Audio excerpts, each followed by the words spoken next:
그 노베이스라는 말에 갇혀 계시지 않았으면 좋겠어요. 그래서 저도 노베이스로 준비해서 편입을 겪어봤고 그렇게 편입을 성공해봤기 때문에 결국 쉬운 것만 해서는 편입에 성공할 수가 없다.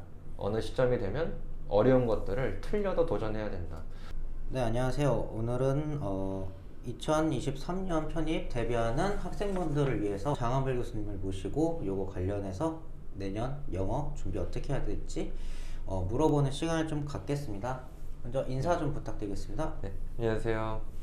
그 경량 편입 종로 캠퍼스에서 논리 과목을 담당하고 있는 장한별 강사입니다. 반갑습니다. 안녕하세요. 네, 와. 네, 네. 일단 저희가 지금 준비한 질문이 한 몇 가지 되는데요. 첫 번째, 이제 편입을 준비한 학생들이 가장 궁금하실 것 같아요. 편입 영어는 대략적으로 어떤 시험인지에 대해서 간략하게 좀 말씀해 주실 수 있을까요? 편입 영어라는 게 이렇게 막 특별하게 생각을 하기보다 수능 영역에서 일단 듣기가 빠져있는 영어 영역이다라고 생각하는 게 가장 빠를 것 같고요.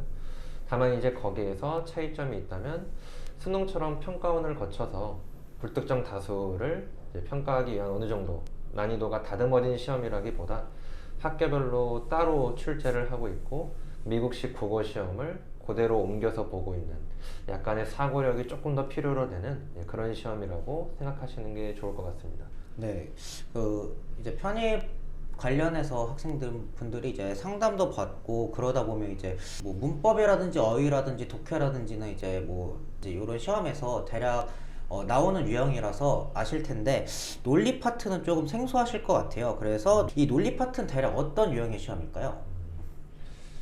굳이 수능에서 빈칸 완성이라고 하는 부분을 이제 편입에서 논리다 라는 말로 바꿔서 말하는 이유는 수능에서는 어느 정도 그 빈칸에 알맞은 말을 이제 부분 근거를 통해서 가볍게 단어를 채우는 목적이 좀 강하다고 본다면 뭐 조금 더 응용이 되더라도 주제를 벗어나지 않는 범위 내에서만 답을 고를 수 있게 출제를 하고 있죠, 보통.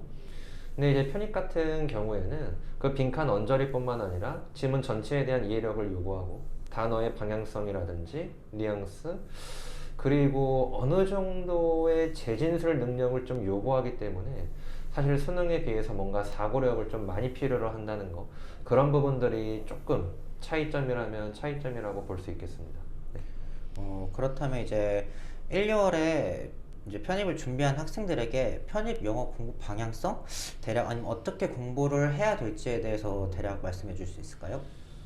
그 보통 편입이라는 것이 이제 영어 한 과목을 적어도 세 사람이서 들어와서 가르치는 만큼 그렇게 해야 될 것들이 좀 많은 건 사실이에요. 그렇게 여럿이서 한 번에 가르쳐서 주입을 해야 1년 안에 많은 것들을 다룰 수 있기 때문에 당장 해야 될 양이 많긴 하겠지만 그렇다고 해서 1, 2월 달에 기초를 다져야 될 시기에 그 양에 눌리거나 마음의 조급함 때문에 너무 많은 것을 빠르게 하려고 하기보다 도리어 1, 2월 달에 기본기가 있어도 기본기가 없으셔도 나에게 빠진 부분들, 부족한 부분이 무엇인지를 천천히 채워가는 시간을 갖는 게 제일 중요하고 이 시기에 다른 부분들은 수업을 통해서 복습 위주로 하시되 그 어휘 부분에 대해서 좀 양을 많이 늘려놓는 거 그리고 외우는 양보다 암기할 수 있는 능력을 많이 키우는 시간 그런 시간으로 좀 보내보는 것이 어떤가 싶습니다. 왜냐하면 결국 영어 입시에서 어휘력이고 체력이기 때문에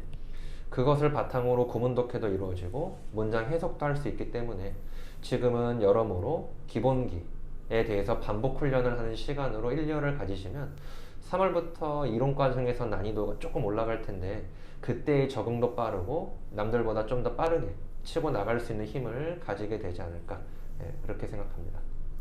네, 이제 마지막으로 이제 내년부터 편입을 이제 본격적으로 시작하는 이제 도전한 학생들이 있을 텐데 그 학생들에게 전해주실 말씀이 있으실까요? 그 노베이스라는 말에 갇혀 계시지 않았으면 좋겠어요. 그래서 누구나 공부를 처음 시작할 때는 나이에 상관없이 아무것도 모르고 시작하잖아요.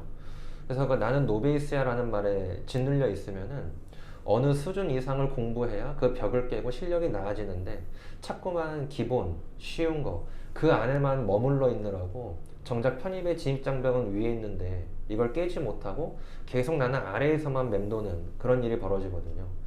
그래서 어느 정도 진입 장벽이 높겠지만 저희들과 함께 하면은 충분히 그 벽을 깰 수 있고요. 그런 부분들 때문에 내가 공부를 못한다, 한 적이 없다, 그런 이유로 자꾸 스스로를 끌고 내려가서 너무 기본에만 머물러 있지 않은 거, 그리고 항상 단계별로 공부하면서 조금 더 어려운 것들을 헤쳐 나아가 보려고 하는 그런 발을 내딛는 용기가 굉장히 많이 필요한 것 같아요. 그래서 저도 노베이스로 준비해서 편입을 겪어봤고 그렇게 편입을 성공해봤기 때문에 결국 쉬운 것만 해서는 편입에 성공할 수가 없다. 어느 시점이 되면 어려운 것들을 틀려도 도전해야 된다. 그래서 편입을 도전하시는 분들에게 꼭 해드리고 싶은 얘기는 틀리는 걸 두려워하지 마시고 모르는 걸 두려워하지 마시고 공부해서 이겨내는 거, 공부를 해서 알아가는 거, 그런 부분에 대해서 좀 더 집중을 하는 자세로 공부를 하시는 게 나중에 합격에 큰 도움이 될 것 같다 라는 말을 꼭 전하고 싶습니다.